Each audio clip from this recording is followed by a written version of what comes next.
Hey guys, this is Thrive Through Prepper here. First of all, I want to apologize for the absence.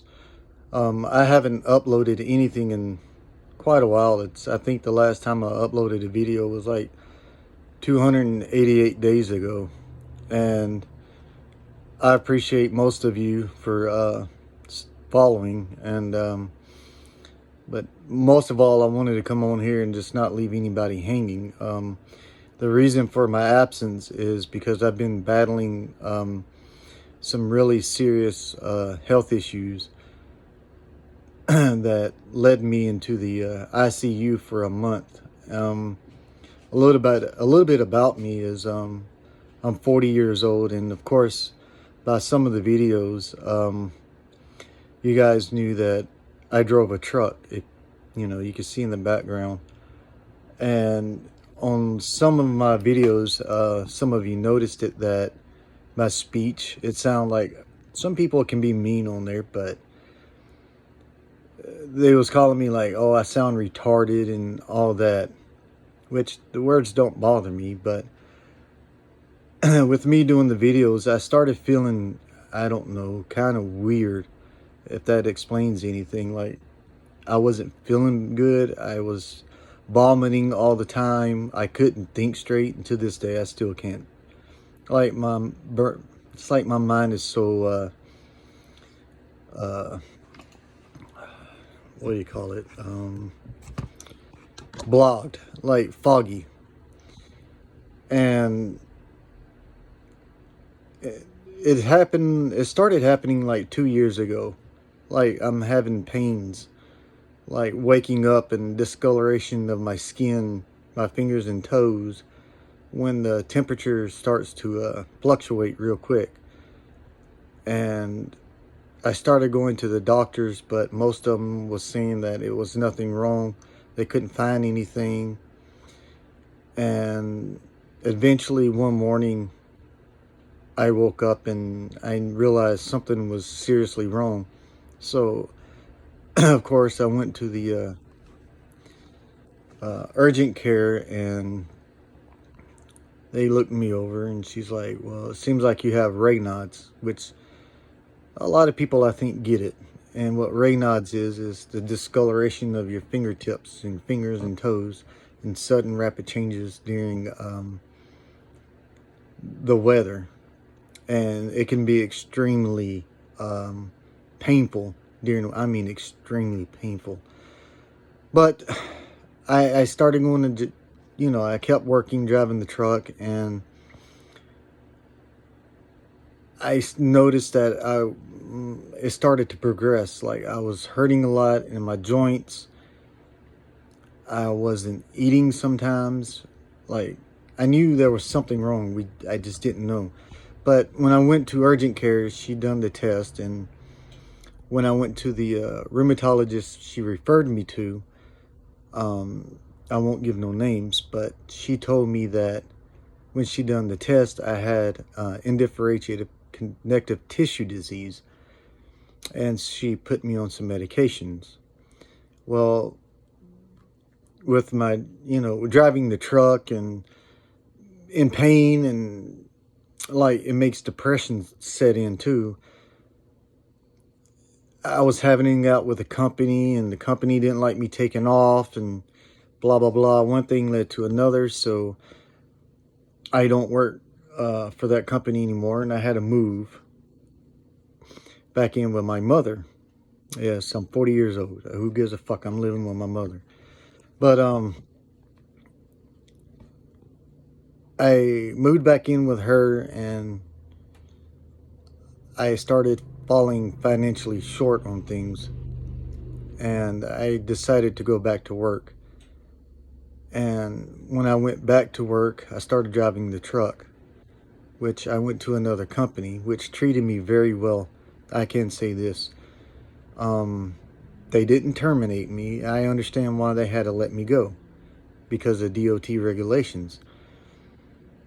But I noticed when I went back to work,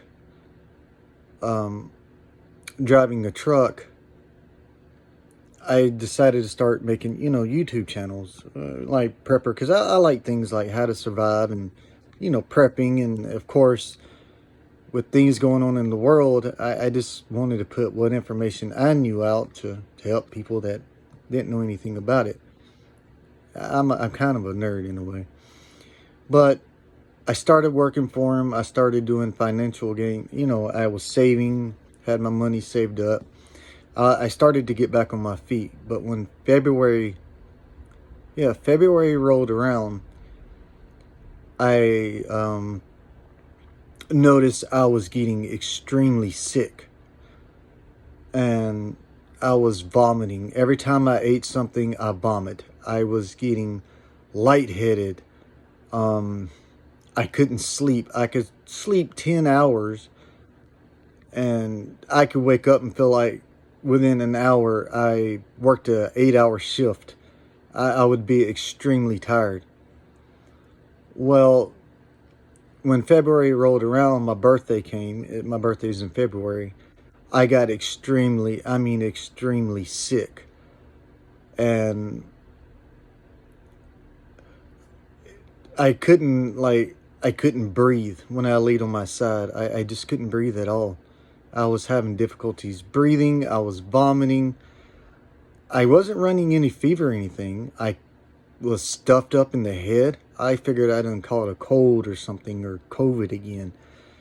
But I went to the urgent care, and the guy told me, well, actually the doctor said that I had bronchitis with a serious sinus infection. And he gave me some prescriptions, steroids, suppositories for the vomiting, and doxycycline. And of course, you can't drive a truck until you can get released from the doctor. So I stayed at the truck stop another 2 weeks. No, I'm sorry, about another week. And I finished all my medications and I felt really good. I felt really, really good. So I decided to accept a load. I went to go get the load, and I still felt good, nothing bothering me. And within 4 hours, I got to Virginia line, state line on, 81. I believe 81 goes through Virginia. And I noticed right before I got to the last scale house, I started feeling weird. Like the best way I could describe it is like you was drunk. And everything started just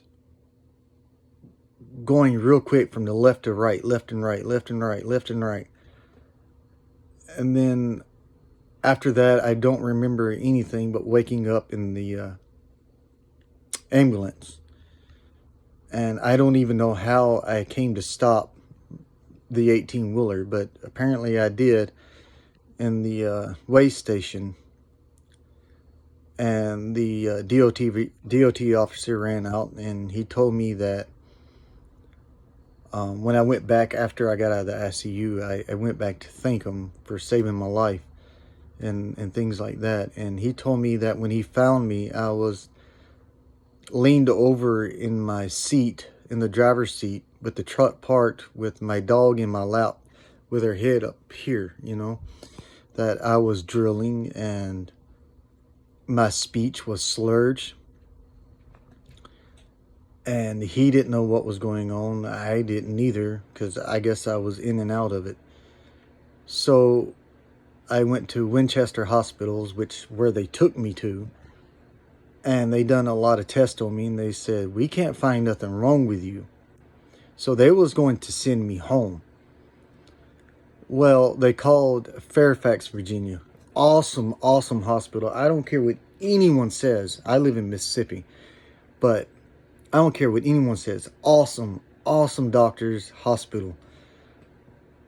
They told Winchester that they would be glad to accept me, but Winchester would have to bring me. And it's like almost 2-hour drive. Winchester declined to bring me, so Fairfax had to get the kids' ambulance to drive 2 hours to come and get me, brought me back to there. I stayed on the 10th floor there for like a week, and they done all these tests, EKGs, CAT scans, MRIs, like blood work after blood work. Oh my God, they will not let you sleep. Like every so many hours they come in and they'll draw like 3 to 4 vials of blood. I mean, that part was kind of tricky, getting rest. But they kept on and they started doing echoes of my heart. And I had all these doctors coming in and trying to look over me and see what's going on. And most of them didn't understand, like, what the hell's going on. But thanks to one doctor, the rheumatologist doctor that came in up there, she was going to refuse to see me. But thanks to one doctor, he kept on begging her, like, there's something seriously wrong with me. And she finally decided to take my case. And after we got the results back, I was showing positive for ANA, but my blood work wasn't really showing any symptoms, but saying, hey, I have an autoimmune disease, but it's not showing what type I have. And after that, the echo came back and the heart doctor came in and he's like, man, you got some serious fluid building up around your heart. And I can't allow you to go home because that fluid around your heart can make you go into cardiac arrest. Of course, my mom drove all the way up there, and my dog's in the pound. Thanks to the DOT officer, he bought her food and took her to the shelter, and they watched her while I was in there. A couple of days it was free, like 15 days, and after that they started charging me like $80 a day. So he arranged it for me to have the fluid drained off my heart. So he arranged a schedule. I went into that quick surgery, I guess. I don't even know if you would call it surgery, but the procedure didn't hurt. I mean, they do it when you're awake on the operating table. They just give you a little bit of something to kind of where you don't feel it. But that night I felt it because my heart was so used to the pressure. It didn't know how to react, and boy, they had like 8 doctors in there trying to figure out like what's going on. Then they finally just gave me 1,000 milligrams of whatever it was, and it knocked me out. The next day, they wheeled me in to some room, and they started doing spinal taps, and then they done 2 kidney biopsies. And when they done that, I think it was like 2 days for the test results to come back. It came back and it showed that I had stage 4 kidney failure. Like my kidneys was only working like, I think it's 32%, according to my papers. So they started giving me medicine right away. They did temporarily dialysis where they stick this thing in your neck, and it kind of looked cool, like I was a fucking RoboCop, but they done like I think a day or 2 days of temporarily dialysis. Kept me on this very strict diet, so whatever I eat could have made my potassium rise, or the other word that starts with a C is something to do with the kidneys. It can make it just skyrocket and do more damage. But the day after, I might be getting off sidetracks, but the day after they came in with the results, told me that I had scleroderma renal crisis, which I had scleroderma and it has already attacked my kidneys. And scleroderma is something you really don't want to pay attention of. I've heard of it. There's different types. Some people get it and they don't show results. Some get it and it'd be extremely deadly. Like when you see like YouTube videos where teeth is like all the way up in your chin, that's scleroderma. it tightens the tissues. It destroys the tissues basically in your body, in your organs, depending on how severe it is. But it was already attacking my kidneys and the sac around my heart, which was causing it to be inflamed, which was creating fluid. So, and it already damaged my fingers. Like, I can't straighten these out at all. Like, you can see the camera. Like, I'm swollen a little bit, but if I don't take the medicine, they're like extremely swollen. But luckily, it hasn't affected my lungs yet. So they kept me in there for a couple of more weeks. I know I've been in there like a month. And then I got out, and I just started seeing doctors, and then I forgot, they told me I had seizures. It was affecting my brain, like the pressure. So I was having seizures on top of that as well. And when I finally got home, they wasn't going to release me, but I had to go home. Like, I had my dog. I know it's stupid, but I had my dog in the pound. I'm running out of, financial to be able to get her back, but I got her back. And I got home, and then I started seeing doctors like twice a month, like 4 doctors twice a month. Epilepsy, I haven't went and seen that one yet, the epilepsy doctor.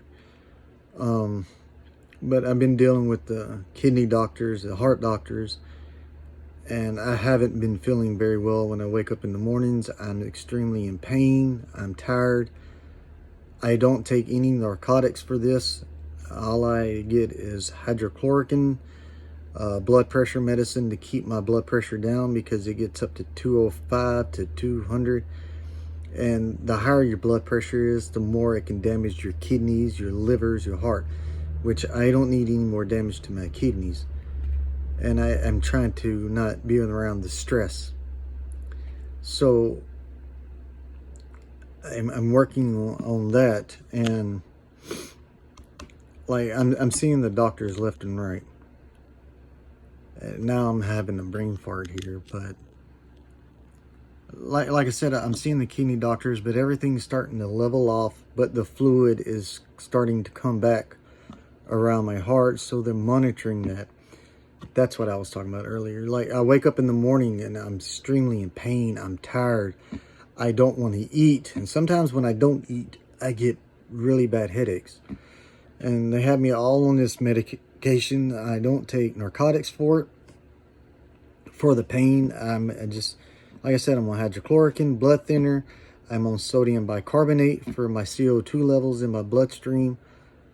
What else they have me on? Baby aspirin. That's just enough to help with the swelling and some of the pain, but it really doesn't work, because I have my days to where I'm like, I think I'm dying. But that's what's really been going on. I'm starting to feel a little better, but financial wise, I'm still not able to go back to work because I was medically suspended, because I'm not able to pass the DOT physical because my blood pressure stays so high.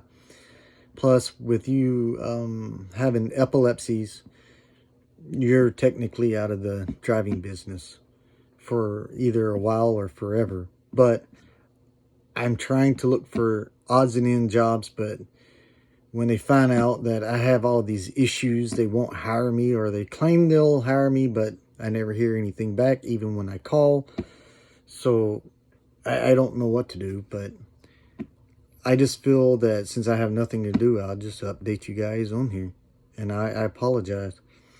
But hopefully I can think of some more videos and things to upload and things to do. But with my financial needs and my living environment, and it's kind of stressful, but not being able to go to work, it's just, it can be depressing, but I just got to tell myself I can't allow it to control me. Just push on, But hopefully I can see you guys again, and it won't be as long. Maybe I'll have one out tomorrow, or the next day. I just got to figure out like what I can do. Maybe I can do one on my Blackout 300 that I bought. Never got to shot it because as soon as I got out of the ICU, and the heart doctor's like, no, it's not a good idea for you to be shooting a somewhat of a high power rifle and you just had your fluid drained off your heart and you're having complications. And yeah, I don't know, but I hope everyone's having a good day and they're safe out there and they're well, you know. And that was my keyboard that fell from the laptop that you heard. But other than that, just stay strong. Love you guys. Peace out.